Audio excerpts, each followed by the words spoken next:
Imam Zayed, Mufti Kaur mentioned the cyclone in Bangladesh. So if you were to address the people in Bangladesh who've actually suffered and lost loved ones, what would you say to them?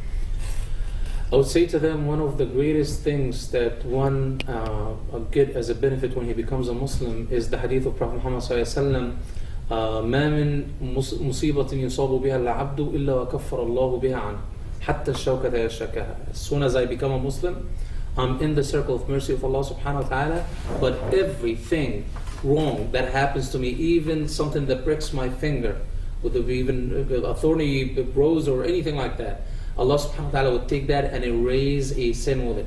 And the greater the affliction, the greater the disaster, the greater the amount of sins that Allah subhanahu wa ta'ala will take away and will make it in my good deeds on Judgment Day. It's a test, it's a harsh one, it requires a lot of iman, and at these times people who have strong belief in Allah subhanahu wa ta'ala and so close to Allah subhanahu wa ta'ala can go through it and go through the adversity and actually overcome it.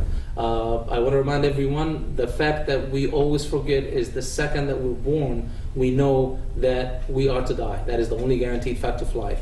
If it happens sooner, it is with the will of Allah subhanahu wa ta'ala. If it happens later, it is with the will of Allah subhanahu wa ta'ala. But the adversity is a test and a blessing in disguise if you are truly Muslim and you would say, Alhamdulillah, and you have your patience with it, inshallah. So you mentioned the hadith about Muslims when they die, the sins being removed. So there's been a natural disaster in Spain very recently as well. So are you saying that the people there the same will not apply to them if they're not Muslim, let's say? Well, it is logical. For example, and I get that question a lot, some people will tell me, well, I know this man, does not believe in God or even God of Muslims, and he has another faith, and he gives a lot of charity and does a lot of great things and so on and so forth.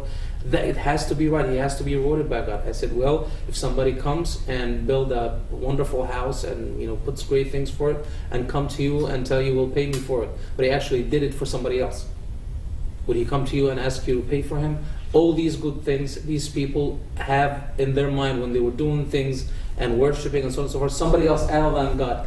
On Judgment Day, they would turn around and look for that, whoever they were worshipping, and ask to reward him or to punish them. But they would say they are worshipping God.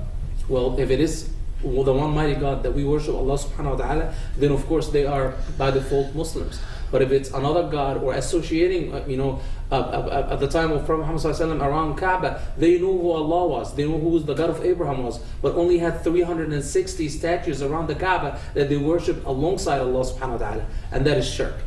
So it is who you do it for. And in the major books of Islam, the Muwatta ibn Malik, the major references of Islam, the first thing that is said, إِنَّمَا الْأَعْمَالُ بِالنِّيَّاتِ. The deeds are done by the intentions that they're done for. If the intention is for the sake of Allah subhanahu wa ta'ala, your deed has value and it will last for you forever.